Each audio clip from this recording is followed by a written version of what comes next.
ಹೆಸರು ನಿಹಾರಿಕಾ. ನಾನು 6ನೇ ತರಗತಿಯಲ್ಲಿ ಓದುತ್ತಿದ್ದೇನೆ. ನಮ್ಮ ಶಾಲೆ ಹೆಸರು ಸರ್ಕಾರಿ ಹಿರಿಯ ಪ್ರಾಥಮಿಕ ಶಾಲೆ JS ಹುಮ್ನಾಬಾದ್ RS. ಇಂದು ನಮ್ಮ ಶಾಲೆಯಲ್ಲಿ ಸಂಭ್ರಮ ಶನಿವಾರ ಇದೆ. ರಸ್ತೆ ಸುರಕ್ಷತೆ ಬಗ್ಗೆ ಮೂಕಾಭಿನಯ ಮಾಡುತ್ತೇವೆ. ನನ್ನ ಹೆಸರು ಖುಷಿ. ನಾನು 6ನೇ ತರಗತಿಯಲ್ಲಿ ಓದುತ್ತಿದ್ದೇನೆ. ನನ್ನ ಹೆಸರು ತೇಜಸ್ವಿನಿ. ನಾನು 6ನೇ ತರಗತಿಯಲ್ಲಿ ಓದುತ್ತಿದ್ದೇನೆ. ನನ್ನ ಹೆಸರು ಪೂಜಾ. ನಾನು 6ನೇ ತರಗತಿಯಲ್ಲಿ ಓದುತ್ತಿದ್ದೇನೆ. ನನ್ನ ಹೆಸರು ಮಹಾಲಕ್ಷ್ಮಿ. ನಾನು 6ನೇ ತರಗತಿಯಲ್ಲಿ ಓದುತ್ತಿದ್ದೇನೆ.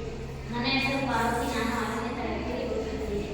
ನನ್ನ ಹೆಸರು ಲಕ್ಷ್ಮಿ. ನಾನು 6ನೇ ತರಗತಿಯಲ್ಲಿ ಓದುತ್ತಿದ್ದೇನೆ.